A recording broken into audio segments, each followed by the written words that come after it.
C'est une longue histoire qui va s'arrêter. En avril prochain, cette formule inscrite fièrement à l'entrée de la petite entreprise ne sera plus vraie.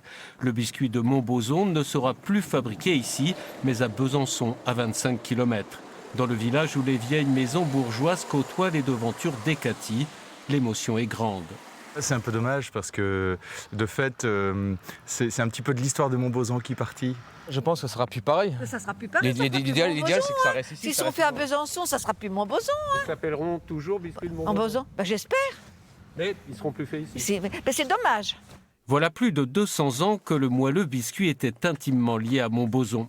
L'histoire raconte qu'après la Révolution, un certain Joseph Guichard, pâtissier de Louis XVI, s'est réfugié ici, sans doute pour échapper à la guillotine. C'est dans cette maison qu'ont été cuits les premiers biscuits. En remerciement des bons soins qu'il a reçus, il a donné sa recette des biscuits qu'il faisait à la cour royale. Et ces biscuits étaient servis uniquement à la cour royale. Donc depuis 1795, les biscuits sont faits ici. À Montbozon. Et comme c'était les biscuits qui étaient servis sur la table royale, il s'appelait le dessert des rois, le roi des desserts. Ça a été la devise.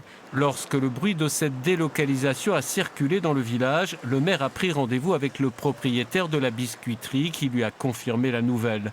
La fabrication dans cette petite unité de 5 personnes n'est plus rentable, dont acte.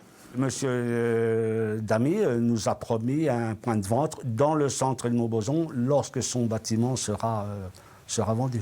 Voilà. Ça vous suffit, vous Bien sûr qu'on regrette énormément. La fabrique, rien ne remplacera. Même fabriqué à Besançon, le biscuit portera toujours le nom de Montbozon. Maigre consolation dans ce village qui s'était fait une fierté d'avoir donné naissance au roi des desserts.